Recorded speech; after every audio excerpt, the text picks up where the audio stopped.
میرے امام کا ایک ہی بیٹا حضرت امام زین العابدین، ان کے 6 بیٹے کتابوں میں آتے ہیں، کم اور زیادہ کی روایتیں بھی ملتی ہیں۔ امام زین العابدین ایک لخت جگر اور ایک خاندان کی سپہ سالار بی بی، کون بھلا؟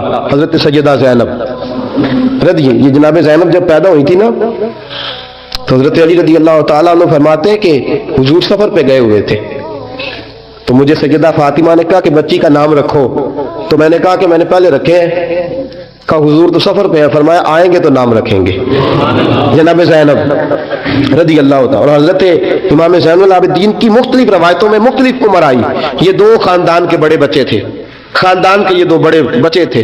میرے دوستو، یہ جو ایک اہم مسئلہ آپ کے گوش گزار کروں، پہلے یہ ہوتا تھا پہلے کہ خلافت روحانی بھی اور سیاسی بھی ایک ہوتی تھی، امام حسن تک ایک رہی، روحانی خلافت بھی اور سیاسی خلافت بھی ایک رہی۔ مسئلہ تھوڑا باریک ہے، تھوڑا سا آپ کو میرے بات غور سے سننی پڑے گی۔ پہلے خلافت ایک ہوتی تھی، روحانی بھی اور سیاسی بھی۔ حضرت ابو بکر صدیق رضی اللہ تعالیٰ عنہ سیاسی کام بھی کرتے تھے مسجد نبی کے ممبر پر بیٹھ کر، اور ساتھ ساتھ لوگوں کو روحانیت کی طرف بھی توجہ دلاتے تھے، اللہ اللہ بھی سکھاتے تھے، لوگوں کو نماز بھی پڑھاتے تھے، جمعہ بھی پڑھاتے تھے، سارا کچھ ہوتا تھا۔ جناب امام حسن تک یہ کام رہا، حضرت عمر فاروق، حضرت عثمان غنی، جناب علی المرتضیٰ اور امام حسن تک یہ سلسلہ رہا۔ پھر خلافت 2 حصوں میں بٹ گئی، ایک ہو گیا سیاسی خلیفہ جو حکومت چلائے، اور ایک ہو گیا روحانی خلیفہ جو لوگوں کو اللہ اللہ بتائے۔ وہ جو خلافت تھی نا روحانی، وہ آج تک آ رہی ہے، صوفیاء کے ذریعے، علماء کے ذریعے، نیک اور پارسال لوگوں کے ذریعے وہ اللہ اللہ بتاتے ہیں، وہ اللہ اللہ بتاتے ہیں، پھر اپنا خلیفہ بناتے ہیں، پھر وہ اللہ اللہ بتاتا ہے۔ یہ وہ ہے خلافت۔ حضرت امام زین العابدین رضی اللہ تعالیٰ عنہ کو بادشاہ وقت نے بلایا نا اپنے پاس، تو زین العابدین نے فرمایا میں نہیں جاؤں گا، میں جاؤں گا۔ عبد المالک بن مروان نے بلایا اور امام زین العابدین کو کہا کہ آپ کو ضرور آنا پڑے گا۔ آپ نے فرمایا اس کی وجہ؟ اس نے کہا وجہ یہ ہے کہ آپ کی طرف لوگوں کا رجوع بہت ہے، لوگوں کی توجہ بہت ہے، دل کھینچے چلے جاتے ہیں۔ امام زین العابدین نے فرمایا سارا زمانہ بھی میری طرف آئے، پھر میں بادشاہ کے دربار میں، بادشاہ بزرگوں کے پاس آئے تو ان کی عزت بڑھتی ہے، اور اگر نیک لوگ بادشاہوں کے دروازوں پہ جائیں تو ان کی عزت گھٹتی ہے۔ فرمایا میں نے جاؤں گا۔ اس نے کہا کہ امام مجھے سمجھ کوئی نہیں آتی۔ امام زین العابدین سے کہنے لگے مجھے سمجھ کوئی نہیں آتی کہ بادشاہ میں ہوں لیکن لاشا آپ کے پاس ہوتا ہے۔ عجیب تماشا ہے کہ لوگوں کی تلواریں میرے ساتھ رہتی ہیں، دل آپ کے ساتھ دھڑکتے ہیں۔ میں دیکھتا ہوں کہ مدینے کے باہر ایک کٹیا میں آپ رہتے ہیں، کٹیا میں، لیکن میں دیکھتا ہوں کہ سورج بھی چڑھتا ہے تو آپ کو سلامی دے کے چڑھتا ہے، اور چاند بھی نکلتا ہے تو حسین کے بیٹے کے قدم چوم کے نکلتا ہے۔ امام زین العابدین رضی مدینے سے باہر چلے گئے، ڈیرا لگا لیا عمر بھر اسی جگہ، نام تو علی اوس تھا نا آپ کا، لیکن زین العابدین عبادت کرنے والوں کی زینت۔ میرے امام نے خلیفہ عبد المالک بن مروان سے کہا تو باز آ جا، میں حسین کا بیٹا ہوں، مجھے لوگوں کو اللہ اللہ سکھانے دے۔ اب میں تخت خلافت پہ بیٹھ کر نہیں، میں چٹائی پہ بیٹھ کے دین پڑھاؤں گا، اب میں فرش زمین پہ بیٹھ کے لوگوں کو اللہ اللہ سکھاؤں گا۔ امام زین العابدین کو خلیفہ عبد المالک بن مروان ہوا پتہ کیا تھا؟ تھوڑی سی تاریخ بتا دوں، یزید کے مرنے کے بعد اس کا بیٹا آیا، وہ 40 دن تک رہا، میں نے 10 محرم کو بتایا تھا، اس نے کہا میں اپنے باپ کو بھی اس قابل نہیں سمجھتا تھا، چھوڑ کے چلا گیا۔ اس کے بعد حضرت عبداللہ ابن زبیر رضی اللہ تعالیٰ عنہ جو تھے، وہ کیونکہ مکہ اور مدینہ اور حجاز کے لوگوں نے انہیں اپنا امیر بنا لیا تھا، جب یزید کے بیٹے نے خلافت چھوڑی تو وہ پورے ملک کے ایک جو ہے وہ امیر بن گئے۔ ان کے درمیان ہی مروان نے سازش کی، مصر اور شام پہ اس نے اپنا تسلط جما لیا۔ مروان مرتے وقت اپنے بیٹے عبد المالک بن مروان کو بنا گیا امیر۔ عبد المالک بن مروان بڑا ظالم، بڑا خونخوار، بڑا بد تہذیب آدمی تھا۔ امام زین العابدین سے کہنے لگا کہ آپ کو آنا پڑے گا، آپ نے فرمایا میں کوئی نہیں آؤں گا۔ اس نے امام زین العابدین کو گرفتار کرایا، بہت سارے بزرگوں نے لکھا ہے، بالخصوص امام کشیری نے رسالہ میں لکھا، گرفتار کرایا، ہاتھوں میں بیڑیاں، پیروں میں بیڑیاں۔ امام زین العابدین جس طرح نکلے تھے نا کربلا سے اور دمشق آئے تھے گرفتاری کے عالم میں، اور پھر دمشق سے مدینے آئے تھے، اسی عالم میں پھر گرفتار کرایا، اور خلیفہ عبد الملک بن مروان کے سامنے جب امام زین العابدین پہنچے تو آپ نے کہا کہ تو نے دیکھا ہے نا میرے باپ کے قاتلوں کا کیا انجام ہوا تھا، تو نے دیکھا ہے میرے باپ کے قاتلوں کا، باز آ جا۔ اس نے کہا کہ یزید کے پاس طاقت تھی، اس نے آپ کو گرفتار کرا لیا تھا، اب میرے پاس طاقت ہے، میں نے بھی گرفتار کرا لیا ہے۔ امام زین العابدین سے کہنے لگا آپ کے پاس طاقت ہے تو دکھائیے، آپ کے پاس ہے طاقت تو دکھائیے۔ امام زین العابدین رضی اللہ تعالیٰ عنہ نے فرمایا تجھے کہا چیلنج نہ کر، میں درویش ہو گیا ہوں، ایک طرف لگ گیا ہوں، ایک کونے میں جا کے بیٹھ گیا ہوں، مدینے سے باہر جا کے میں نے ڈیرا لگایا، بس مجھے اب چھیڑ مت، مجھے اپنا کام کرنے دے، مجھے لوگوں کو دین سکھانے دے، اللہ اللہ بتانے دے، تو جان، تیری حکومت جانے، تیری سلطنت جانے، میں تیرے کام میں دخل نہیں دیتا، تو میرے کام میں دخل نہ دے، مجھے اللہ اللہ کرنے دے، اللہ اللہ کرانے دے۔ کہنے لگا میرے پاس طاقت ہے، میں نے گرفتار کر لیا ہے۔ امام زین العابدین رضی اللہ تعالیٰ عنہ کے ہاتھ اور پاؤں میں بیڑیاں تھی، امام زین العابدین کی زبان سے نکلا اللہ اللہ اللہ۔ تیسری دفعہ جب آپ کی زبان سے اللہ نکلا ساری بیڑیاں ٹوٹ کے زمین پہ گر گئیں۔ امام زین العابدین کے لیے اٹھنے لگا، فرمایا بیٹھ جا زمین پہ۔ خلیفہ زمین پہ بیٹھا، امام زین العابدین رضی اللہ تعالیٰ عنہ نکلے۔ مجھے نہ کہنا روایت ضعیف ہے، روایتیں ضعیف ہوتی ہیں، عقیدے مضبوط ہونے چاہیے۔ حضرت امام زین العابدین پلٹے اور پلٹ کے کہنے لگے طاقت پہلے بھی ہمارے پاس تھی، طاقت آج بھی ہمارے پاس ہے، جب رب کہتا ہے ہم استعمال نہیں کرتے، اور جب کہہ دیتا ہے تو ہم استعمال کرنا شروع کر دیتے ہیں، بس اللہ کی رضا پہ راضی۔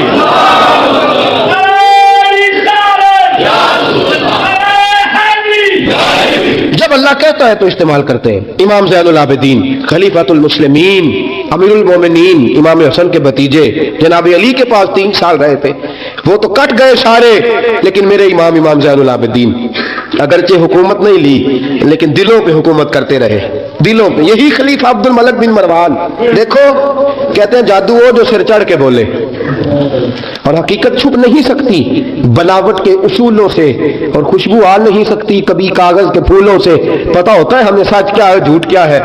طواف کعبہ ہو رہا ہے، طواف کعبہ، ایک عورت بہت بڑی، اس نے کعبے میں بھی آ کے ظلم کرنے شروع کر دیے، لوگوں کو تنگ کرنا شروع کر دیا۔